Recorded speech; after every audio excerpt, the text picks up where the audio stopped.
Hay personas en la familia que ven más de lo que nadie espera, no porque sean especialmente perspicaces, no porque tengan información que otros no tienen, sino porque han vivido suficiente tiempo como para distinguir entre lo que alguien dice y lo que alguien lleva.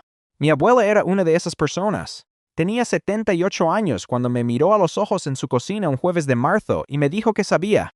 No me preguntó, me dijo que sabía. Y lo que dijo después de eso es lo que llevo conmigo cada día desde entonces. Me llamo Mateo. Crecí en un pueblo de Andalucía, el segundo de 3 hermanos, en una familia que podría describirse como tradicional si esa palabra no tuviera tantas capas. Mis padres eran buenos padres, trabajadores, presentes, del tipo que aparecía en los partidos de fútbol y en las obras del colegio y que preguntaba cómo había ido el examen. Pero crecí con la sensación de que ciertas conversaciones no existían en nuestra casa, no porque estuvieran prohibidas, sino porque nunca habían sido necesarias. La vida que mi familia había imaginado para mí tenía una forma concreta, y esa forma no incluía lo que yo era empezando a entender sobre mí mismo. Mi abuela Mercedes vivía 15 minutos de casa de mis padres, en el mismo pueblo donde ella y mi abuelo habían construido su vida entera.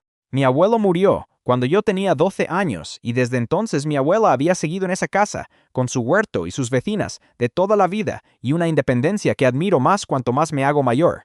Yo iba a verla los jueves, cuando podía, desde que era pequeño, y el jueves se había quedado como el día de ir a casa de la abuela, y ese hábito sobrevivió la adolescencia y la universidad y la vuelta al pueblo, por trabajo, y todo lo que pasó entre medias. El jueves de marzo en cuestión yo tenía 24 años. Llevaba aproximadamente 2 años sabiendo, con claridad creciente, algo sobre mí mismo que no le había dicho a nadie de mi familia. Tenía amigos fuera del pueblo que lo sabían, una vida paralela en la ciudad cuando estaba allí estudiando donde era más completamente yo mismo, y luego estaba el pueblo y la familia y los jueves con la abuela, donde era la versión de mí que habían conocido siempre. Ese día particular no era diferente de otros jueves. Llegué a la hora de siempre. Ella tenía café hecho como siempre. Nos sentamos en la cocina, que huele a toda mi infancia, ese olor específico de la casa de la abuela, que no tiene nombre, pero que reconoces antes de cruzar la puerta. Hablamos de las cosas habituales. ¿Cómo estaba el trabajo? ¿Cómo estaban mis padres? ¿Qué había pasado esa semana en el pueblo? Que en los pueblos pequeños siempre pasa algo que vale la pena contar. Y entonces, en medio de una pausa completamente ordinaria, ella me miró de esa manera suya, directa, sin adornos, la mirada de alguien que lleva décadas observando a la gente y ya no necesita pistas adicionales, y dijo, ¿cuándo me vas a contar lo tuyo? Yo me quedé quieto.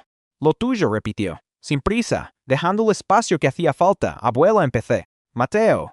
Su voz era completamente tranquila. Hace 2 años que vienes los jueves con algo guardado. Lo veo en cómo te sientas, en cómo respondes las preguntas. Hay una parte de ti que no entra por esa puerta. Hizo una pausa. Yo no sé qué es exactamente. Tú sí, sabes. Y cuando quieras decírmelo, puedes.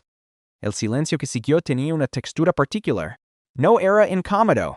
Era el silencio de algo que estaba a punto de cambiar, de una conversación que llevaba tiempo esperando tener lugar, y que por fin había encontrado su espacio. ¿Cómo sabes que no es algo malo?, pregunté, sin haber planeado preguntarlo. Porque te conozco desde que naciste, dijo. Y lo que llevas no es culpa, es miedo. Son cosas distintas.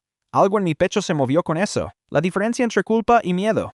Que ella lo hubiera nombrado así, con esa precisión, sin haberme escuchado todavía. Soy gay, dije. Las 2 palabras. Las primeras que decía a alguien de mi familia en esa cocina, con el café todavía caliente entre los dos. Mi abuela no cambió de expresión, no de forma visible. Solo asintió despacio, una vez, como alguien que recibe una información que ya sospechaba y que la recibe con la misma calma con que lo confirmaría. Y entonces dijo algo que no espaba. ¿Hay alguien? Casi me reí. No por nerviosismo, por sorpresa genuina de que esa fuera su primera pregunta. No ahora mismo, dije. ¿Ha habido? ¿Te trató bien? Bien, dijo.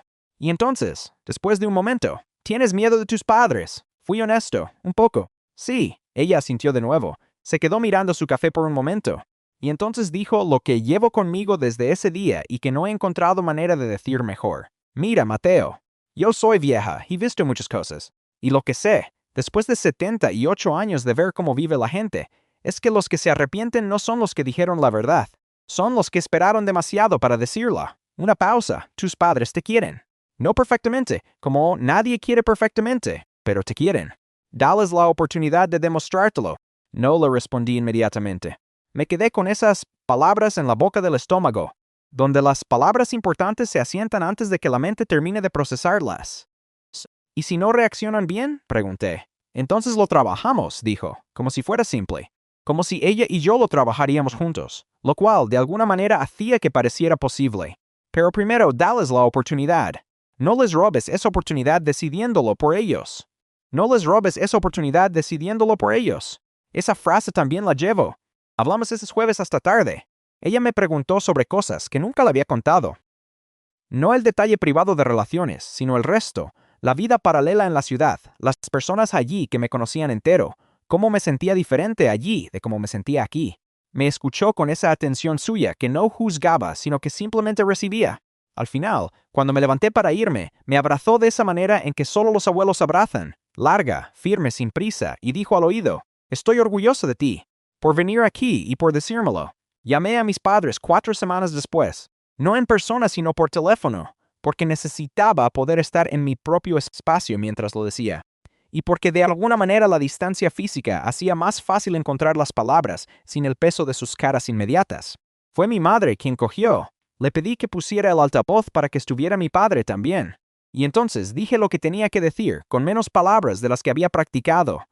Porque cuando llegó el momento, las palabras ensayadas sonaban falsas y lo directo era lo único que funcionaba. El silencio que siguió fue el más largo de mi vida. Luego mi madre lloró. Tristeza, de una mezcla de cosas que tardó varios días en poder explicarme. Entre ellas, el alivio de que yo estuviera bien, la pena de no haberlo sabido antes, la preocupación por lo que significaría para mi vida, todo al mismo tiempo, como le ocurre a los padres cuando reciben noticias grandes, para las que no estaban completamente preparados, aunque en el fondo lo estuvieran. Mi padre tardó más en hablar, pero cuando lo hizo dijo, «Te quiero». Eso no cambia. El resto lo vamos hablando. El resto lo vamos hablando. No era perfecto. No era el discurso que a veces uno imagina en los finales de película. Pero era real, era honesto. Era a mi padre diciéndome que estaba dispuesto a estar en la conversación, que no se iba, que lo que había entre nosotros era más grande que lo que yo le había dado a entender en ese momento. Hay cosas que me costó meses entender después de esas llamadas. Que la reacción de mis padres no fue perfecta, pero fue real, y lo real siempre vale más que lo perfecto porque lo perfecto no existe. Que la conversación con mi madre que vino semanas después, donde ella me hizo preguntas difíciles y yo le di respuestas honestas, y los dos terminamos cansados pero más cerca, fue necesaria de una manera que la llamada inicial no podía ser. Que mi padre tardó más tiempo que mi madre, pero llegó a un lugar igual de sólido, a su manera, en su tiempo, y que mi abuela Mercedes, en su cocina de ese jueves de marzo, me había dado el mapa antes de que yo emprendiera el camino. La veo todos los jueves todavía. Ahora el café dura más tiempo porque hablamos más cosas, porque hay una parte de mí que entra por esa puerta que antes no entraba.